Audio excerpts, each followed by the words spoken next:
The following is a Podcast One Minnesota production. Oh, yeah? Yeah. Oh, you betcha, yeah. If it's made in Minnesota, who's making it and how? Yeah, you got that right. It's the makers of Minnesota, focusing on the products and services uniquely made in Minnesota, and conversations with the makers, entrepreneurs, and innovators in Minnesota about how they conceived of their products and how they brought them to market. With Stephanie Hansen, it's the makers of Minnesota.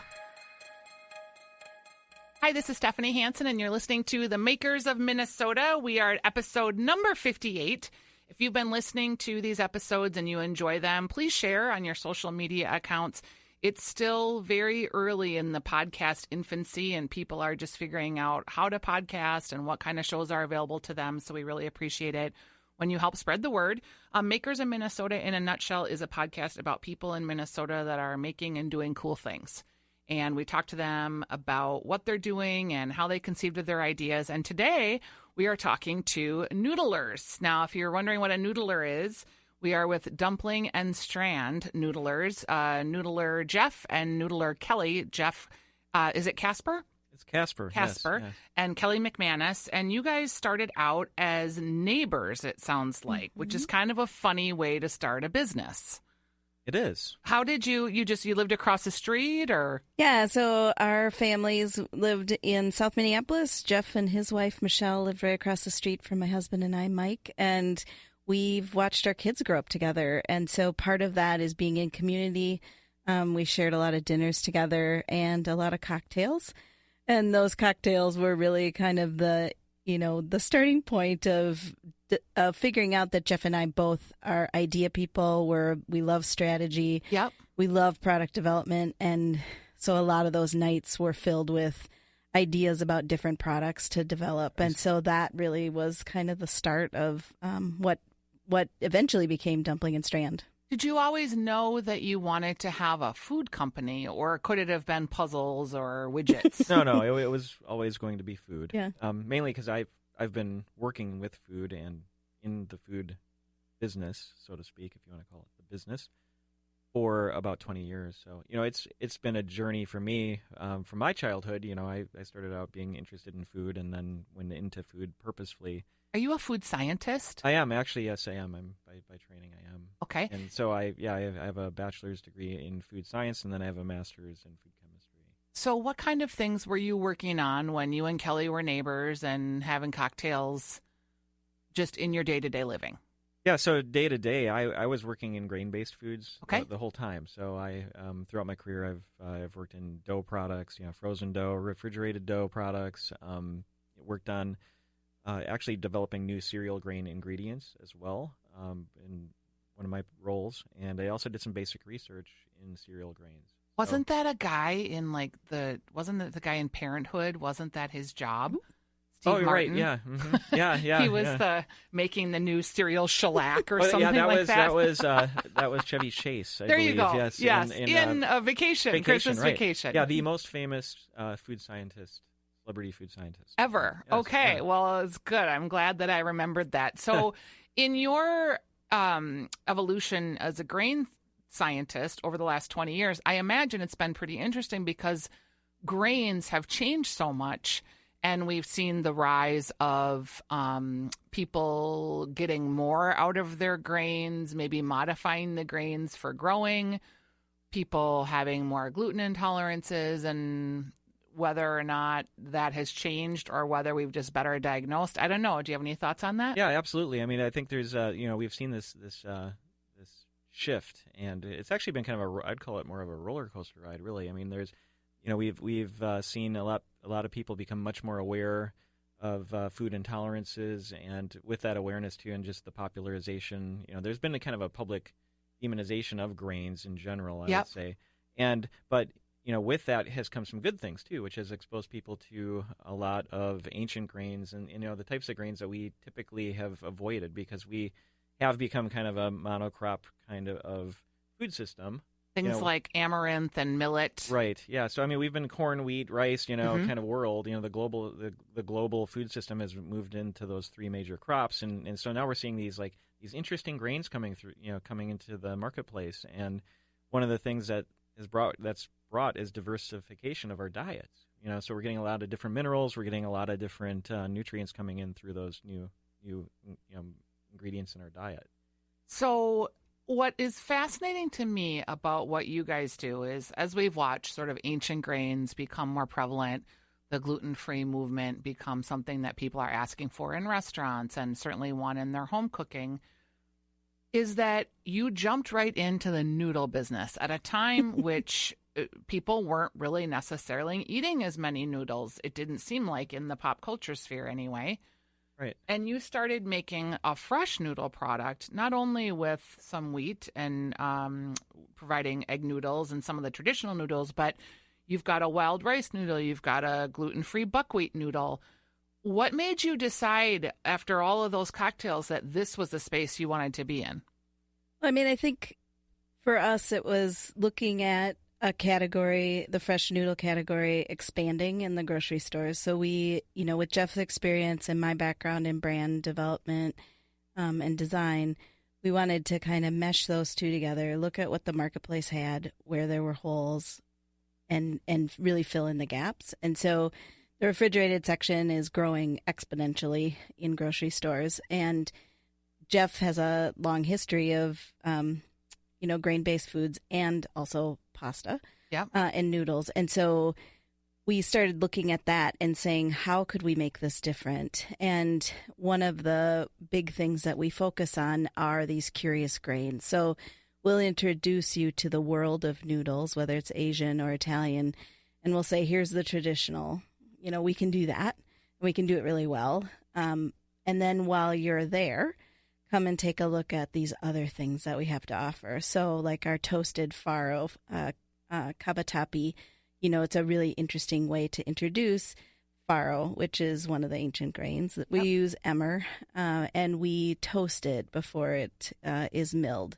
Do you actually make this pasta yourselves, like with an extruder or however you make pasta? Yes, yeah, we do it all ourselves. So you go into a production kitchen, and how do you do it? Do you mix it in a bowl and put it through a pasta maker? And that's right. Yep. It's absolutely. very rustic and yet refined. It's a really unique product. It's beautiful, and some of them, it literally looks like your grandma just made it. Is that part of the archetype of what you want me to think when I look at your packaging and when I look at the noodle? Yeah, when we started designing our brand overall, one of the things that came up for us was really around the why. So anybody can make noodles, but why were we making noodles? And Jeff and I really are curious people at heart, and so our major tenet is exceptionally curious noodles. And so we had to look at, okay, what does that mean? So we have the world of noodles, and then under that we layer it with curious grains, curious shapes, and curious techniques. So, we talked about the curious grain piece, and then the curious shapes. We have traditional spaghetti, but we will mix it with, we'll use that shape in a more unusual formula. So you can find it with sprouted whole wheat instead of a traditional. Right. Or we've got the cavatappi. It's not necessarily unusual. It's just you can't find that in a lot of places. We have mafaldine, which is a long, frilly egg noodle, or a fettuccine. We have fusillo, things like that. Yeah. One of our biggest darlings of the whole portfolio is our peachy, which is a regional shape from Tuscany, and it's a thick rope noodle. So it's the same diameter as bucatini, but where bucatini has a hole through the middle, peachy is solid. Oh, okay. So when it's fun to watch at farmers markets when we can tell we're like, oh, you've been to Italy, because they will come and look through our portfolio and they'll see the peachy and their eyes will get huge. They'll do a double take and they'll kind of gasp. Yeah, because they want that thick noodle. And so it's really fun for them to see that someone's doing that. Yeah, and the look of it too. I mean, that's part of our whole reason for being too, is to really, change the way people are looking at pasta. I mean, we talk about the aisles of green and blue boxes, so to speak, when you go to the grocery store, and a lot of those, we've kind of, I feel like just as a culture, fallen into a rut around like noodles and pasta, and in terms of what the variety really can be. And not only that, I think we've also been kind of constrained by our own desire for this kind of odd sense of authenticity around what pasta really is.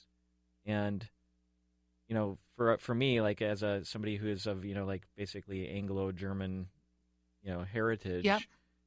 For me to be making 100% buckwheat soba noodle kind of comes across as a little bit odd to people.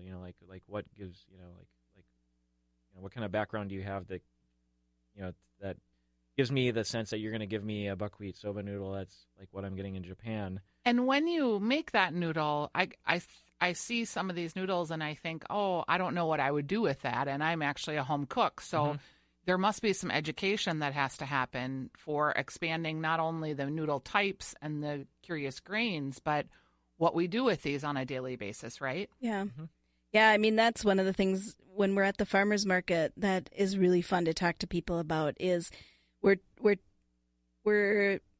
changing the way that we're changing the role of noodles on your plate. So, it's not drowning everything in sauce. It's kind of the old, instead of drowning it in sauce, we're saying use fresh ingredients. It's not unlike what you would find at a restaurant. Right. So, you can do just pancetta, olive oil, garlic, some chopped up kale, and you toss in the campanelle, our rustic durum campanelle with that, and it is exquisite. It's all it needs. So it's those kinds of things. We have recipes on our site. We can actually talk through recipes with people right at the farmer's market. When you started this business, how much money did you guys put in originally? And was it sweat equity and someone was that equal 50% everything? I think when we started, we had a bit of our own investment, friends and family as well. It wasn't a enormous sum of money except for our packaging, which is fairly unique. I mean, we actually package our fresh noodles in what they call modified atmosphere, which is basically you take out air and you replace it with an inert gas, so like nitrogen and a carbon dioxide blend, and that's why our noodles keep refrigerated for several weeks. Your packaging has changed too from when you originally started at the farmer's market. Was that so that you could appeal more to grocers? Yes, yeah. It was also to make it so that we could make product more convenient for people too, because when you buy something at the farmer's market and you take it home, you may not have a plan for it right away. Right. And so there's the pasta, if it's like just in a standard package, it'll last for about a week to 10 days. And so this gives people some time to figure out what they want to do with it. And this is a weird question, but do people freeze it, or could you freeze it and then cook it after that? Yeah, you can, and people do, and it holds up well. I mean, if you freeze it, it can soften the texture a little bit, but most people don't even notice. Right. So you started at the farmer's market. And was it a family business for both of your families? Did you work the booths and get up at 6 a.m? And how many farmers markets can the two of you do? Yeah, I mean, we're on the end of our second season. We started at Kingfield Farmers Market over in South Minneapolis. And all of the markets that we've been at, the community has just embraced and been excited about what we're doing. We do have a very theatrical booth, so it does help with that instant, curious piece coming in. And is that you're doing, Kelly? Because people underestimate, I think, the power of visual. Yeah. When I go to your farmer's market booth or I see you at a trade show, you have the best booth there, and it looks really decadent and fun and lively and colorful. Yeah. And it seems so obvious that a lot of this is marketing people, but... Yeah, I mean, where Jeff has his background in food science, my background is in brand design. It's also, I do have some experience in set design in theater. So my world is really around creating an experience. So kind kind of pulling all of those pieces together, I asked my husband, who happens to be a master carpenter, to build my booth for me. And he was totally game until I asked him. For those of you who haven't seen our booth, it is a false front that looks like an old apothecary cabinet with hundreds of little drawers. And they're all fake drawers. And I asked him at the very last moment if he would make a few of those to be real drawers. And I got the husband to wife stink eye moment. Because did you want to have noodles coming out of the our goal, we would really love to have kind of a Rube Goldberg kind of contraption where kids can put in, a little coin and then out pops something out of a drawer. But or gumball drops. Right. Yeah. And have to find out which one it is. Those are dreams. So is the noodle business your day job, or is this your full business? Do you have other jobs? Yeah, well, I do on the side. Both Kelly and I freelance on the side as well. So we do a little bit of, like I do some consulting work on the side for other businesses, just as a means to help keep things going until the business ramps up far enough where we can make it a primary. Are you guys paying yourselves yet? No, we are not. Is that I'm sure it's a goal, but do you have once we get to this amount, then we'll be able to do that? Yeah, I mean, one of the things that we just came out of was the Minnesota Cup, and that whole process over the last 6 months has been really helpful in just identifying not only what our next 5 years could look like and our plan for that, and just identifying what will go into that and how that'll look. I mean, it was a really eye-opening, while we didn't win in our division, it was a really eye-opening moment for us to really look at long-term plans. But we did pretty well for our first submission. I mean, like Kelly said, we were the first third-place winner. I love that. Yes. The Minnesota Cup is a surprising journey for a lot of people. Very worthwhile for a lot of people. It does take money and energy and some ingenuity to get everything that you need to get going, and you have to put a lot of time in. But it sounds like you guys learned some things and that it was a good experience for you, even though you were the first place third winner. Right. Exactly. Yeah. It's it's kind of like it's like an MBA compressed into a very small period of time. That's a good way to describe it. And the other thing too that comes with it is you get a lot of great mentorship. So you can go out and interact with people who have done what we're trying to do successfully. And also people who have spent their whole careers in various aspects, like logistics or, and have them part of your team to help you, guide you. And you're 2 years out, did you say? Because that's really not, I think when we opened our business, I don't think we paid ourselves until year 3, which some people were like, oh, it takes most people 5 years. I was like, I wasn't going to wait 5 years. But do you see yourselves always having a presence at the farmers market, or is the goal to be large scale and to get into refrigerator sections in the grocery store? Yeah, I mean, I think one of the keys, one of the secrets to our trajectory has been that we have spent a lot of time at the farmers markets, where a lot of, our goal is to be regional and then national within 5 years. I mean, we're very focused on that. What most companies who have that goal might skip the whole farmers market piece, get really capitalized and just go that route. That's one option. What we decided intentionally was that the equity and of relationships and also the feedback that we got real time from the farmers market was way more valuable than leapfrogging that step. So we will always have a presence in the farmers market. It might not, right now it's Jeff and I, right? But that's not sustainable long term. Sure. So, but for us to launch new formulas and new products, it's imperative that we just have that connection to the people who helped us get here. How many SKUs do you have right now? Right now in grocery, we have 9, and that's a blend between our Asian line, our Italian line, and then our gluten-free in both of those. When we're at the farmer's market, we exponentially can have, with our dyes, you can switch them with any formula. So there's oftentimes in our... 18 is our record. Yeah, as our record. Market, which was a little bit over the top. Yeah. So we've cut back. And how many days a week are you actually in a kitchen making noodles? 3. And do you have more capacity? Do you feel like? Well, yeah, I mean, I think it's, it's really about growing the team. It's really the capacity constraint right now. Mm-hmm.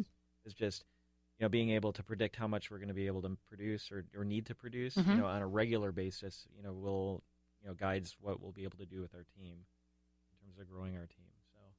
So once we, have a really predictable, like order schedule and then market schedule, I think that we can bring more people on board and then get in more days into the space where we produce.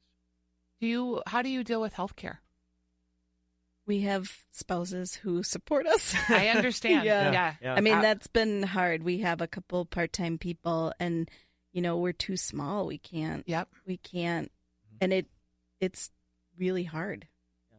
It's hard. Yeah, it is a hard thing, and everybody's kind of handling it different. But when just my husband and I being in business, he started, and then I joined him 3 years down the road, and then we didn't really think about healthcare. And I was like, oh, darn, healthcare. Right. Which And that was a luxury 12 years ago to kind of think about that, sort of, but not really. I mean, Right. nowadays it's a full-time income to pay for that. Right. And the other thing too is, like depending on where you are in your life too. So like, I think about this a lot, which is, if I would have started my own business right out of college, or or maybe if I didn't go to college but started a business right out of high school or something, I think I would have, definitely would have started it before a family. I think I've got 2 kids. Yep.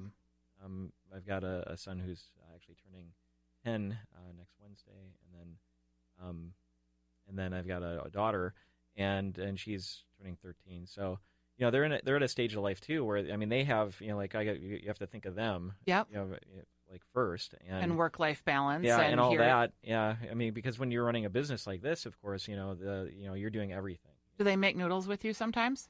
No, they actually don't.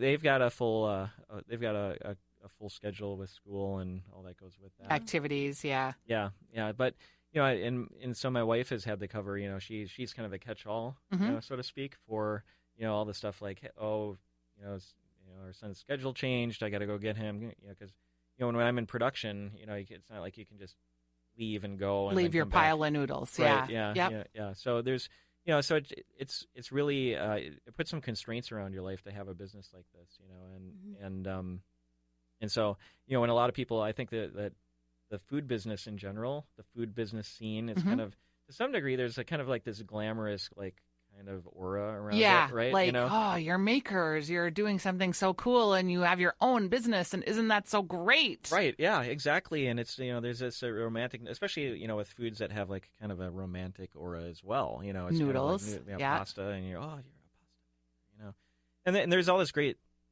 great romantic kind of, like ideas that can be, put towards somebody like me, but I think that, it's just a lot of hard work. I mean, it's very similar to running a bakery. I think overall, it's a lot of hours. There's a lot of time that goes into it, and the fact that it's fresh too. It's not a shelf stable product. So you see a lot of things that a lot of businesses that start up are shelf stable products, and so you can manage inventory a lot better. Yep. Like, oh, I made this 3 months ago and I can still sell it because it's got a year-long shelf life. Versus like a pasta product, which is got several weeks, and you have to manage that too. Is there something that you learned along the way that you were like, oh, if somebody would have told me that would have been awesome? Where can we start? No, I'm just kidding. Yeah, well, I think the fresh versus so here's the thing is that there's a lot of opportunities out there in the marketplace, and that doesn't necessarily make it a good place to go as a small business. I understand. Right. So it's yep. like, oh, nobody's doing that, and you could kill it in the market if you did that. But my business partner used to always say, nobody's doing that. There's a reason why. Yeah. We're not here to recreate the wheel. Let's do something easier, simpler, better, faster. Right. Yeah, absolutely. So, there's so I think number one is, think about what if you're for those of you out there who are thinking of starting a food business, I think the primary thing is really think about what you truly do love. Number one, what of course is always good. I mean, you can learn it, but your rise to food stardom is going to be a lot bumpier if you don't really know. Yeah. Like I've had a lot of people of this sitting stuff. in this chair that it cost them $100,000 to get to the no, where they knew, and they had met with tons of people and they'd spent a lot of money, and it was about at $100,000 that they felt like they had the knowledge to move forward. Had they have maybe been in that industry or had the experience that you have, maybe it would be a less costly endeavor. Yeah, and that's the thing too.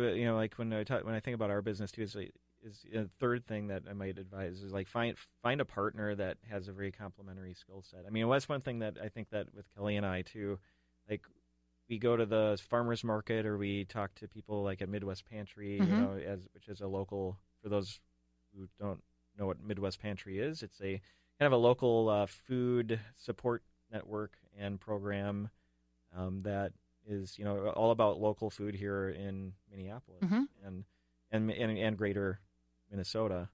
And we talk to people and they're like, oh, I wish I had somebody with Kelly's skill set on my team, or they say, oh, I wish I had a food scientist on my team. Right. And you guys have both, and it's really great. I mean, it is truly a powerful combination. We always refer to it as our Wonder Twin powers. I'm the ice and he's the bucket. Yeah. And do you know, like, when you're working on a project, do you just inherently know, because you've been in partnership now for a couple of years, like, oh, yeah, that's going to be Kelly's thing? Or do you ever struggle over who's going to do something? No, actually, I think, I have so much respect for what Jeff knows and understands in the food world. I mean, we joke that we're like siblings. I'm like his older sister. Yeah.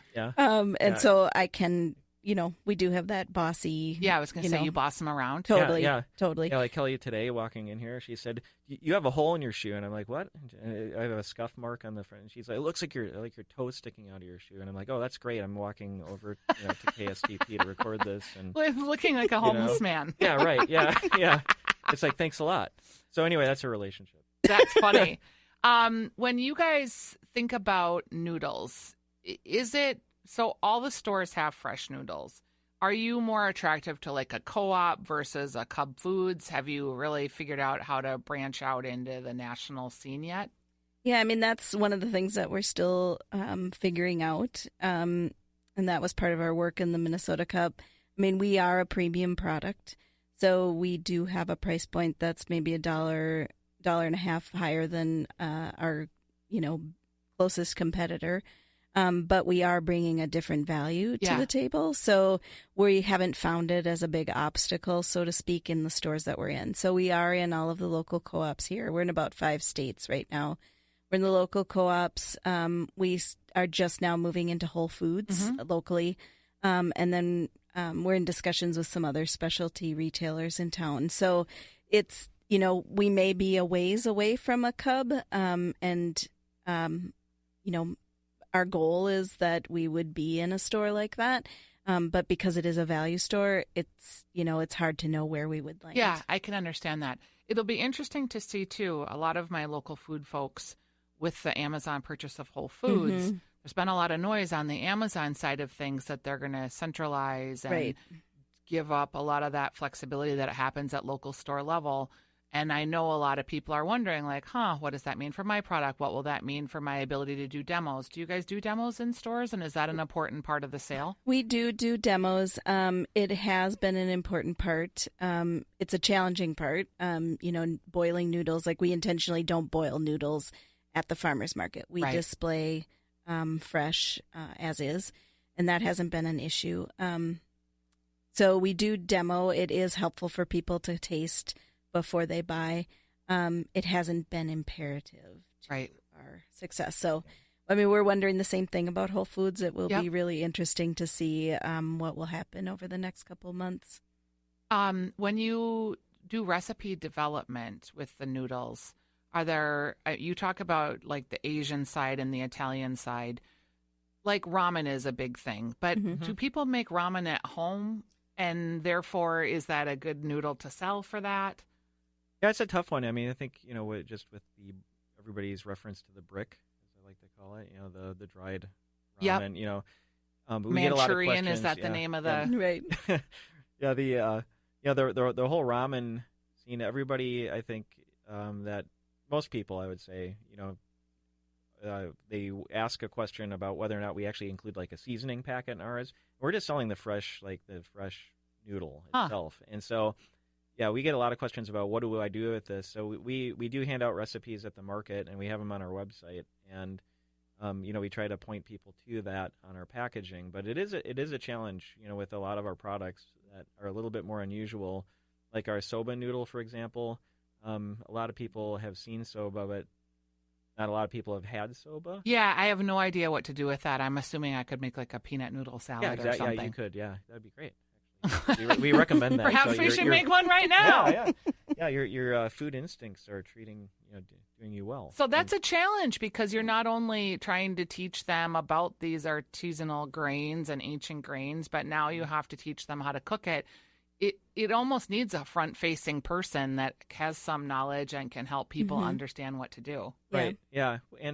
But I do think that the one of the good things about our product, and one of the things we strive to do with our product, is make a product that could stand on its own. Like if you took these home and boiled them and just salted them and maybe put a little oil on them, you could eat them and say, wow, these taste great on their own. Yeah. I don't really need a whole lot with them.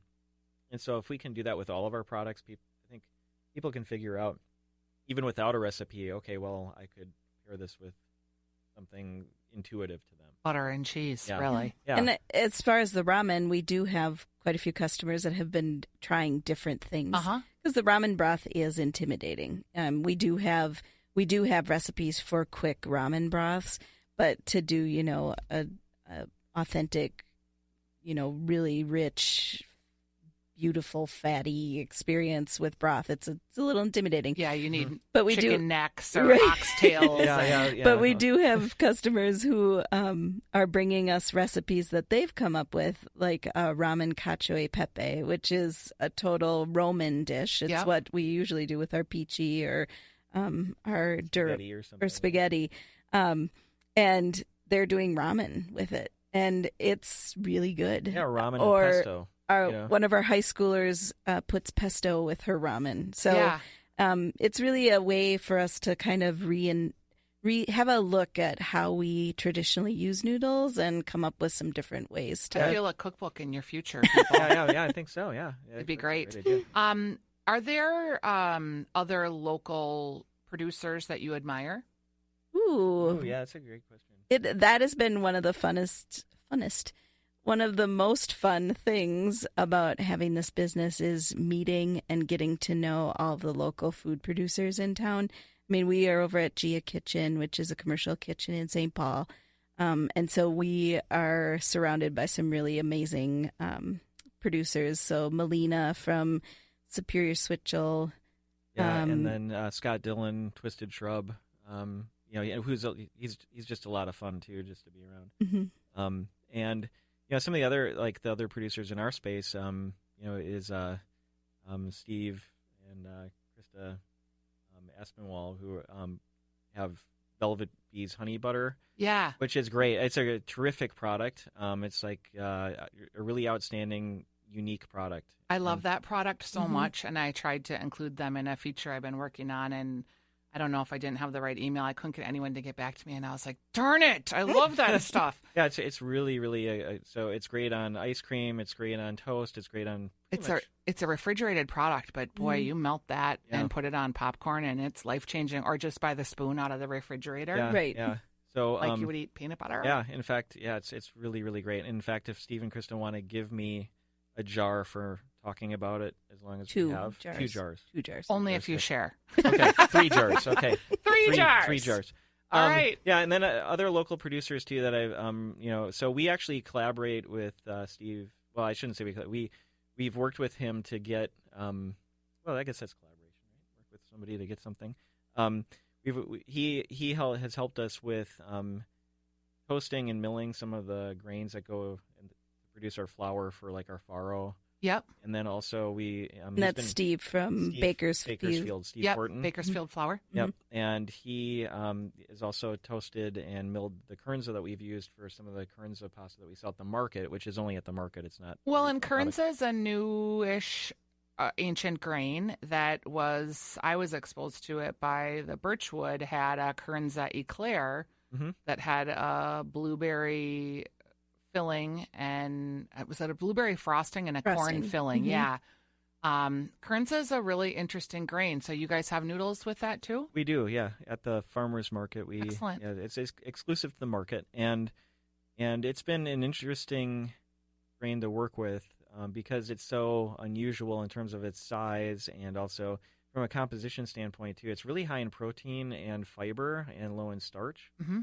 So it's a little bit more challenging to work with. And the other thing too is that it's still being developed. So at the University of Minnesota, there's a consortium called the Greenlands Blue Waters Institute or consortium, and they are helping with the University of Minnesota activity on the development of this grain. So there's some breeding going on right now. That's real cool.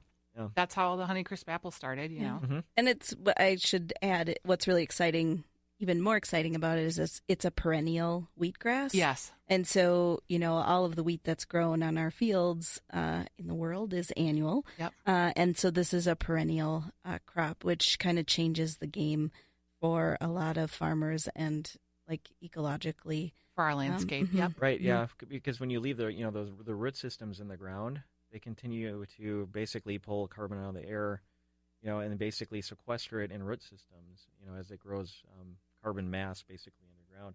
And the other great component of this is that when those roots grow deeper, they can act as like a filtration for like nitrates and fertilizer and things that normally leach into the groundwater get picked up by these long root systems, and then it doesn't leach into the groundwater, and you don't have groundwater pollution. So and erosion of soil and all the other things.